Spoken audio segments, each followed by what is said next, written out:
Hey guys, it's Marky and welcome back to my channel. And finally, I'm also back here in my channel.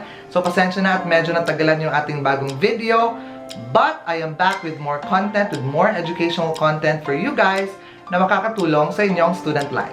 Para sa mga hindi pa nakakakilala sa akin, I am Sir Marky Ermac and I am a senior high school teacher. And in this channel, I make educational and motivational content. Kaya if bago ka pa lang sa channel na to, please don't forget to subscribe and hit that notification bell para updated ka sa mga bagong educational videos na i-upload ko dito sa aking channel tulad nito. So let's start! Okay, at this point, I am sure marami na sa inyo ang pumili ng modular learning para sa darating na pasukan. Pero, alam ko rin na marami pa rin naguguluhan o hindi alam kung paano gagamitin ang learning modules na ibibigay sa inyo ng inyong mga teacher. At alam kong may mga tanong din kayo tulad ng paano ba sasagutan ang module at ano-ano ba ang mga bahagi ng isang module na dapat mong malaman bilang isang estudyante. So don't worry about that dahil ang lahat ng sagot sa mga katanungan yan, Don't worry about that dahil lahat ng kasagutan sa mga tanong na yan ay ibabahagi ko sa inyo sa video na to.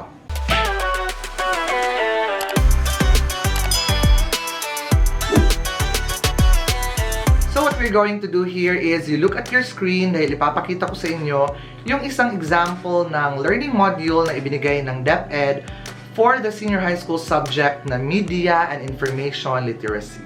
At higit sa lahat, titingnan natin ang mga bahagi ng isang learning module na dapat niyong malaman bilang isang estudyante para malaman niyo kung paano ito gamitin. So, simulan na natin.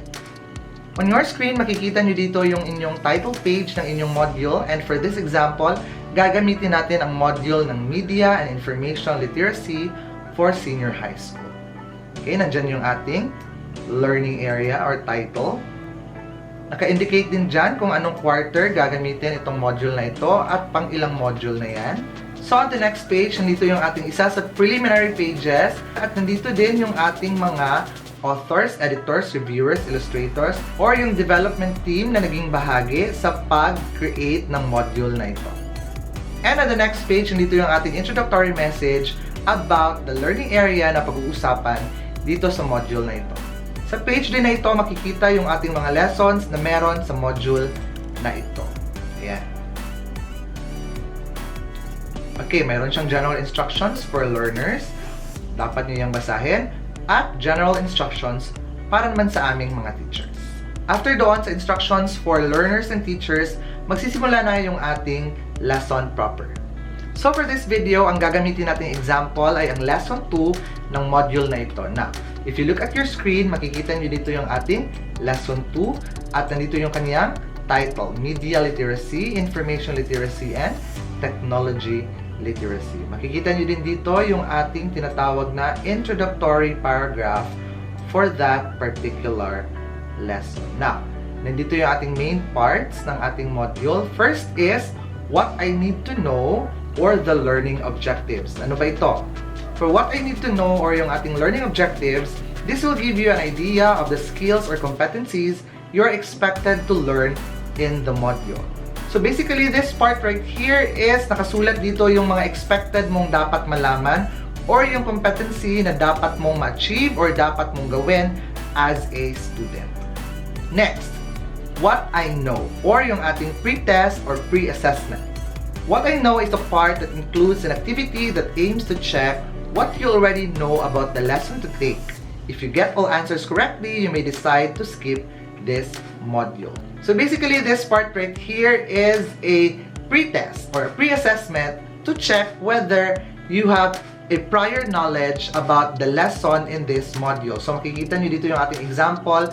Mayroon siyang multiple choice questions na kailangang sagutan ng estudyante. Okay? Next part, what's in or yung ating review. What's in? This is a brief drill or review to help you link the current lesson with the previous one. So, ibig sabihin, kailangan yung basahin yung review part para magkaroon kayo ng idea kung ano yung pag-uusapan sa current lesson that is related to your previous lesson. The next part naman is tinatawag nating what's new. Ano ba to? For what's new, in this portion, the new lessons will be introduced to you in various ways such as a story, a song, a poem, a problem opener, an activity, or a situation. So, ang part na ito ay isang motivation na kung saan it will open up the idea or the concepts of the coming lesson. Pwede itong maging game, pwede itong song, pwede itong maging tula, pwede itong short activity or picture analysis. So, for example, dito sa ating module, tatanungin kayo kung gaano nyo ba daw kaalam yung ating mga bagong media. So, let's proceed to the next part. This part right here is one of the most important parts of this module, and that is, what is it? Or yung ating discussion. What is it? This section provides a brief discussion of the lesson. This aims to help you discover and understand new concepts and skills. So, ibig sabihin, yung ating part na what is it is yung pinakalaman ng ating module dahil nandito nakalagay yung ating discussion. So, all you have to do is read the paragraphs here dahil nandito yung ating discussion.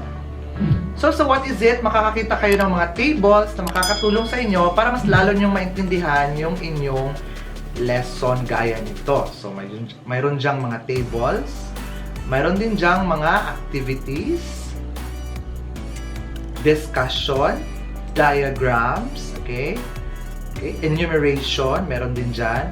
Sa part na ito, makakakita rin kayo ng mga pictures or screen grabs para mas lalo nyong maintindihan yung inyong lesson. If may mga parts kayong hindi naintindihan dito sa what is it, pwede nyo namang i-chat or tawagan or i-text or i-contact yung inyong subject teacher. For sure, tutulungan nila kayo para mas lalo nyo itong maintindihan. For our next part, ito yung tinatawag nating what's more. What's more? This comprises activities for independent practice to solidify your understanding and skills of the topic. You may check the answers to the exercises using the answer key at the end of the module. So, what's more, ito yung ating enrichment. So, marami dyan. Activity 2.3, Activity 2.4, depende sa subject. Ayan. Next, what I have learned or yung ating generalization. What I have learned, this includes questions or blank sentence or paragraph to be filled in to process what you have learned from the lesson. Okay, this part right here will help your teacher identify those students who have understood the lesson. So, ito yung ating generalization. So, for this example, ang gagawin, complete the sentence down below. So, in my own words, I can define media and information literacy as, so, kailangan nyong sagutan yan or you have to complete that sentence para malaman ng teacher nyo kung naintindihan nyo ba talaga yung lesson dito sa module. Next part, what I can do. This section provides an activity which will help you transfer your new knowledge or skills into real-life situations or concerns. Now, dapat yung tatandaan that we should learn not because you just want to pass the subject, but you want to learn because you want to apply it into your real life. In this part right here, you can do that. Ito yung tinatawag nating application. So, in this application, you will relate what you have learned from the module and apply it to your real life. Yan yung ating tinatawag na meaningful learning dahil whatever you have learned from this module, if you can apply that into your real life, then that's what meaningful learning is all about. The next part is, of course, we have assessment. Assessment is a task which aims to evaluate your level of mastery in achieving the learning competencies. Now, for this part, dito natin i-check kung na-hit ba natin yung ating learning competency or yung objective na binigay natin kanina sa what I need to know na part ng module na ito. Now, for this example, dito sa assessment na ito, mayroon siyang multiple choice na kailangang sagutan ninyo bilang isang estudyante. Mayroon din siyang true or false. So, yung ating assessment ay iba-iba, depende sa subject or depende sa gumawa ng inyong module.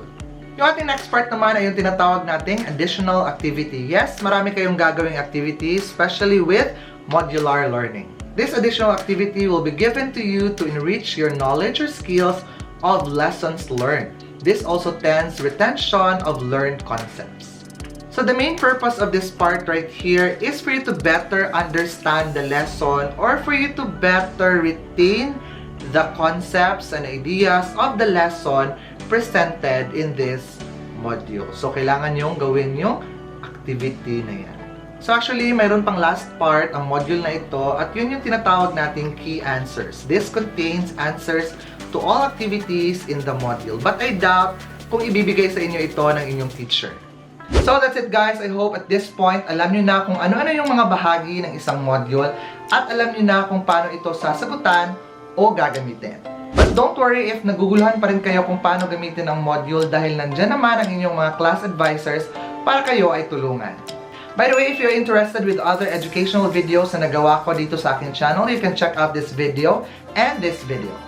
Please don't forget to subscribe to this channel, and if you learned from this video, don't forget to give this a like or a thumbs up, share this video to your friends, and comment down below if may mga tanong pa kayo tungkol sa learning modules. This has been your friend Sir Marky at maraming salamat sa panonood. Laban lang!